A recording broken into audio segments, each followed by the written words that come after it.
Welcome to Real Estate in Real Time. I'm Woody Zimmerman here with Mark Skabowski of Remax Lakes. Welcome to the show. Here we are. Morning. Good morning. Let's see. It's springtime, and this is when the real estate market picks up, and things are happening. Tends to go. The Fed's met a couple times this year. Yeah. And, that's what everybody's been waiting for. Number one, at the start of the year, well, I'm going to wait to buy a house until prices drop, which they have not dropped significantly. I mean, there have been some adjustments. The acceleration in price increases has slowed. Yeah, so the curve is flattened as far as pricing goes. Anybody on the radio seeing me raise and lower my arm? Roger's over here laughing at me. Well, Mark, they can't see you. But anyways, the curve is kind of flattened as far as price increases go. But prices have still gone up year over year, regardless. Yeah. But the other argument that we hear for people who are not ready to buy realistically is, well, I'm going to wait for rates to drop. I had a guy reach out to me last week, and he's like, well, when they hit 4%, I'll buy. And I said, well, good luck. Okay. I probably won't be in the industry when you buy. Yeah, right. It's going to be a while. It's going to be a while. Because, we got through that period up to where it was 3%, 3.5%. Those were lifetime lows. You know what I mean? All-time lows. The average over time, I think, is like 7%. I don't know the exact number, but it's in that 6.5% to 7% range. As we've talked about, when I bought in 2000, it was 7%, and we dealt with it. There are ways to deal with that. When rates jumped from 3 to 4, we saw the market slow down. Then when they went from 4 to 5, and then they went from 5 to 6 to 7 and run up to 8. Right. Everything constricted, it really slowed. It definitely impacted the housing market. Yeah. Which, the housing market is 20% of our nation's economy. Oh, yeah. It's a huge part of our economy. Housing, auto, without those two, And as far as the little guy or gal building wealth, it's one way to do it, is through equity in your home. Absolutely. Right? It's one way. It's not as volatile as the stock market. Right. It's not as easy to trade because you've got costs related to selling. But the fact is, the housing market has been strong and relatively stable, and interest rates are going to settle out or settle down. So when everybody talks about the Fed and, well, they're going to cut. Well, at the start of the year, the stock market baked in they were going to do 6 cuts this year. Well, they have not, because the economic data has said that inflation is still out there. It's not, they've tamped it down. Prices aren't rising where they were, but they haven't got it back to their 2% level, which I think is unrealistic. Again, it's Mark's opinion. I'm not sitting in Washington trying to figure all this stuff out, but 2% price appreciation year over year for everything, I don't know. That's an awful hard pill to swallow. I'm thinking 3 to 4. If you look at the housing market, it's 4 to 5 in general. So, but I'm not the Fed. I'm not the one setting the rules. But right now, the Fed is modified, and the perception is they're going to meet 3 more times this year. Now, they have not cut rates at all this year so far. Okay. But the last comments that Jerome Powell made led people to believe they are going to be more conducive to making some cuts soon. Now, the other piece, throw that in, it's an election year. And many folks say, well, they're not going to cut during an election cycle, because they could influence what's happening with the election. Now, will they or won't they? That I don't know. But the reality is if inflation continues to be tamped down, I think they're going to cut. Now, are we going to see a multiple percentage where you're going to be buying at a 4% mortgage? No. Are we going to see a 5% mortgage anytime soon? No. I think we're going to settle between that 6 and 7. And, unfortunately, or fortunately, that's kind of what the experts predict, which is a more normal market that's more long-term sustainable. Yeah. So once it adjusts, we can all adjust and get on with our lives. But it's when we see those spikes, we see those changes, that it gets a little bit dicey. Yeah, no, very interesting. I wonder what history has said about, during election years, what they have done in the past. Yeah, that's what I've heard. I mean, I listen to a lot of analysts, and that's what they have tossed out there, is that they're less likely to adjust in an election year. But there's so many variables that are in all of that. Is what's the economy doing at that time? What in general, what's the world landscape look like in that time? Well, the landscape today is not the same as it was in the last election cycle or the cycle before that or the cycle before that. So I think it's really tough to say that the Fed is not going to do it. They did, but you can make that inference. But could you support it?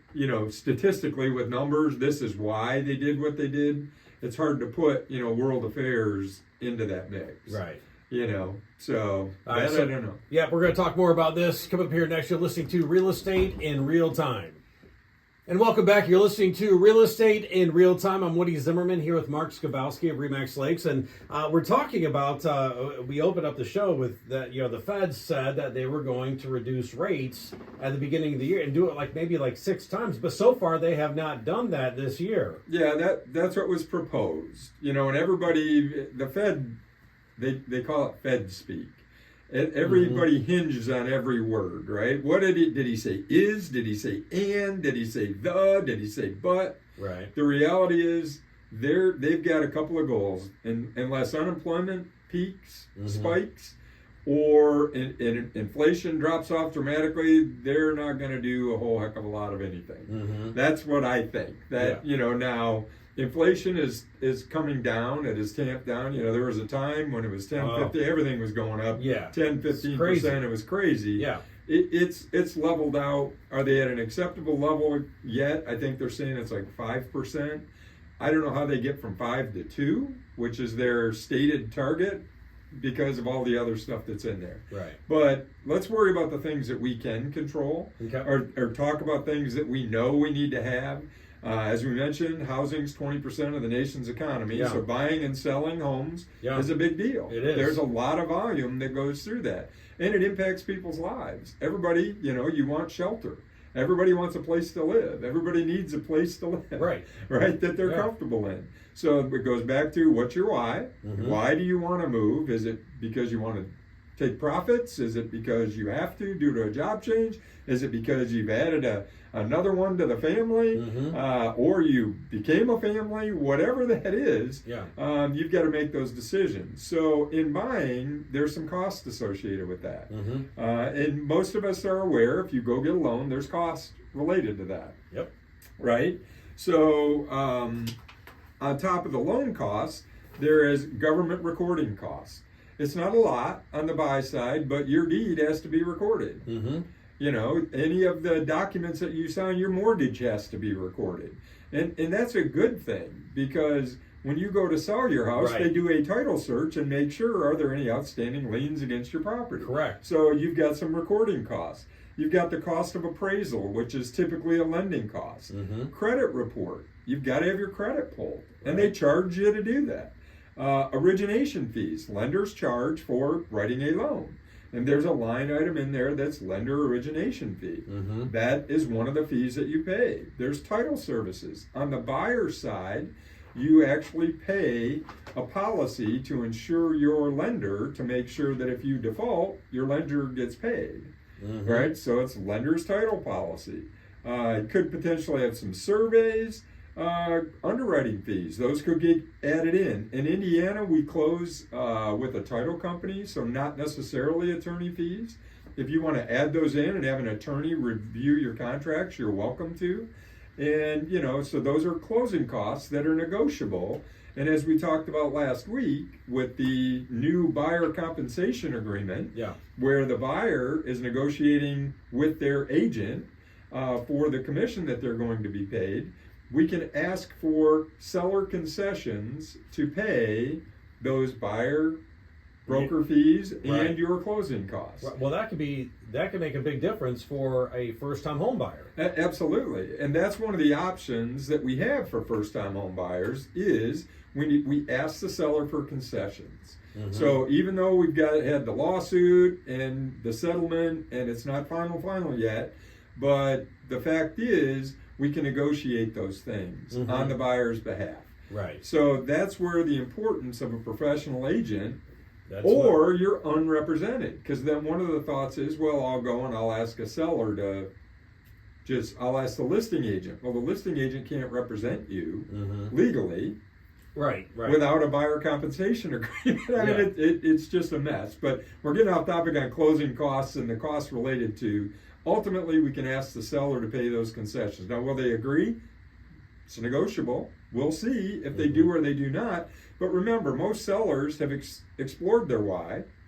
And if the bottom line is acceptable to them, they're willing to do those. Right. If we have a USDA buyer, 100% financing buyer that doesn't have any money, and they've written an offer that the seller deems acceptable, even with the concessions, the seller will sign it and they'll sell their house because ultimately they've achieved their why, which was to sell their house. Right. They've achieved their objective. Right. So that's why with all the hullabaloo about the settlement, the fact is people still need to buy and people still need to sell.